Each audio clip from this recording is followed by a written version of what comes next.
दोस्तों, कैलेंडरों की कहानी जो हम लोगों ने पिछली बार बात की थी उसी को आगे बढ़ाते हैं। और इस कड़ी में सबसे पहले विश्व का जो कैलेंडर बना, प्राचीन मिस्र का सौर कैलेंडर, और उसके बाद जूलियन कैलेंडर, आज जिसे हम ग्रेगोरी कैलेंडर या ईसाई कैलेंडर कहते हैं, उसका शुरू में ईसाइयत से कोई लेना देना नहीं था। इसके मूल में रोमन कैलेंडर ही था। इसके बाद हम तीसरे कैलेंडर की बात करते हैं, ग्रेगोरी कैलेंडर। ईसा मसीह के जन्म पर आधारित यह कैलेंडर, ईसाई कैलेंडर का जो निर्माण हुआ, ये बिशप डायोनिसस एक्सिगस ने 525 ईस्वी में किया था। इसके बाद यहूदी कैलेंडर आता है, फिर इस्लामी चांद्र कैलेंडर बनता है, इसके बाद चीनी कैलेंडर, मय कैलेंडर, और इन सभी कैलेंडरों की काल गणना में चंद्र की जो भूमिका थी ये सर्वाधिक महत्वपूर्ण दिखाई देती है। भारतीय ज्योतिषों ने चंद्र को मासकृत यानी महीनों का निर्माता भी कहा है। तो अब हम लोग बात करते हैं हमारे भारतीय कैलेंडर की।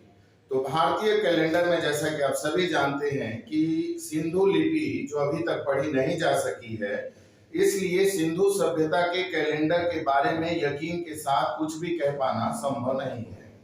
सिंधु सभ्यता मुख्यतः कृषि कर्म पर ही आधारित रही है और इसलिए बहुत संभव है कि वह एक मिला जुला सौर चांद्र कैलेंडर वहां प्रचलित रहा हो। इसके बाद हम ऋग्वेद के कुछ कतिपय उल्लेखों की जानकारी मिलती है। उस समय लगभग यानी कि 1500 ईसा पूर्व में सौर चांद्र कैलेंडर का प्रचलन था और अधिमास जोड़ने की व्यवस्था भी थी, लेकिन 12 मासों का ऋग्वेद में कहीं भी उल्लेख नहीं मिलता है। ऋग्वेद काल में जो वर्ष थे ये संभवतः 366 दिनों का माना गया था। यजुर्वेद में 12 महीने के और 27 नक्षत्रों तथा उनके देवताओं के नाम दिए गए हैं। यजुर्वेद में ही पहली बार तिथि शब्द देखने को मिलती है। हमारे देश में ज्योतिष का जो सबसे प्राचीन स्वतंत्र ग्रंथ उपलब्ध होता है वह है महात्मा लगध का वेदांग। इसे वेदांग ज्योतिष भी कहते हैं, जो लगभग 800 ईसा पूर्व के आसपास का है। इस ग्रंथ में 5 वर्ष का युग चुना गया है और यही इसमें बताया भी गया है। आगे चलकर भारत में सिद्धांत ज्योतिष के एक नए युग का प्रारंभ दिखाई देता है। यह युग लगभग 1200 ईसा पूर्व तक चला। सिद्धांत युग का प्रथम महत्वपूर्ण जो ग्रंथ है ये आर्यभट्ट का आर्यभट्टीय यानी 499 ईस्वी का है। उससे पहले रचे गए 5 सिद्धांतों की जो रूपरेखा थी वो वराह मिहिर यानी कि ईसा की 6ठी शताब्दी में अपने पंच सिद्धांतिका में उन्होंने प्रस्तुत की थी। वेदांत ज्योतिष के बाद सिद्धांत युग के आरंभ तक भारतीय कैलेंडर की व्यवस्था कैसी रही इसके बारे में कोई खास जानकारी नहीं मिलती है। वेदांत ज्योतिष में 12 राशियों और 7 वारों का उल्लेख कहीं भी मिलता नहीं है और ना ही रामायण और महाभारत में ही।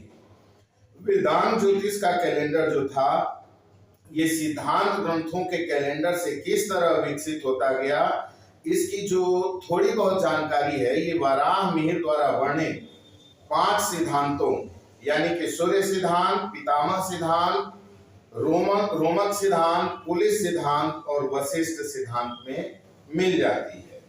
अब हम बात करते हैं हमारे भारत के राष्ट्रीय पंचांग के बारे में। तो भारत के राष्ट्रीय पंचांग की कहानी, भारत के अलग अलग भागों में अलग अलग सिद्धांतों के अनुसार बहुत से पंचांग बनते रहे हैं, आज भी बनते रहे, आज भी बन रहे हैं और इन पंचांगों में बहुत सारी त्रुटियां भी दिखाई देती हैं। इसलिए 1952 में डॉक्टर मेघनाथ साहा ने उनकी अध्यक्षता में कुछ विद्वानों की एक समिति बनाई गई थी और उसमें एक संशोधित राष्ट्रीय पंचांग तैयार किया गया था जो 22 मार्च 1957 को लागू हो गया।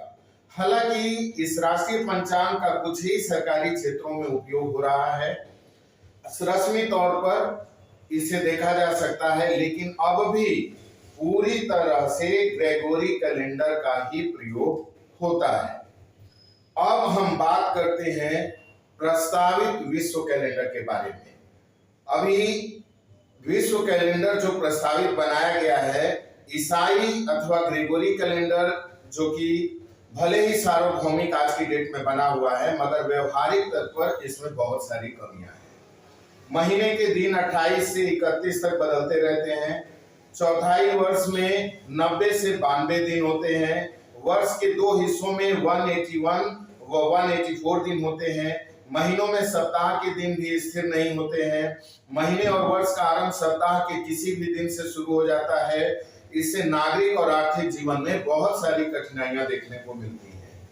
इससे सांख्यिकी विश्लेषण और वित्तीय जमा खर्च के तैयार करने में भी बड़ी दिक्कतें आती हैं। मौजूदा ग्रेगोरी कैलेंडर में सुधार की बहुत सारी गुंजाइश है। करीब 150 वर्षों के एक सर्वमान्य विश्व कैलेंडर की स्थापना के प्रयास किए गए और संसार के अनेक नेताओं और वैज्ञानिकों ने, जिसमें डॉक्टर मेघनाथ साहा भी एक शामिल थे, एक विश्व कैलेंडर की आवश्यकता का समर्थन किया गया। विश्व कैलेंडर परिषद ने ऐसा एक कैलेंडर सन 1956 में संयुक्त राष्ट्र संघ के विचारार्थ पेश किया था, परंतु कुछ प्रभावशाली देशों के विरोध के कारण उसको स्वीकृति नहीं मिल पाई। और हमें आगे भी ये आशा रखनी चाहिए कि भविष्य में सारी दुनिया एक होगी और एक ऐसा विश्व कैलेंडर लागू करने की तरफ प्रयास जरूर करेगी। अब हम बात करते हैं भारतीय कैलेंडर में पंचांग की। तो भारतीय कैलेंडर को पंचांग इसलिए कहा जाता है क्योंकि इसमें खास 5 बातों की जानकारी रहती है।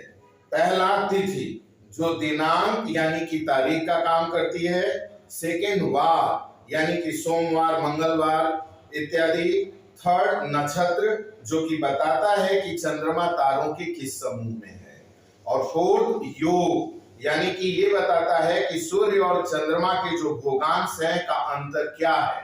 और फिर कारण, करण, जो तिथि का आधा होता है। अब जो हमने विश्व कैलेंडर की बात की, उसमें बहुत सारी विशेषताएं हैं जिसके बारे में थोड़ा सा प्रकाश डालता हूं। जैसे कि इस कैलेंडर में हर वर्ष एक सा होता है या होता रहेगा।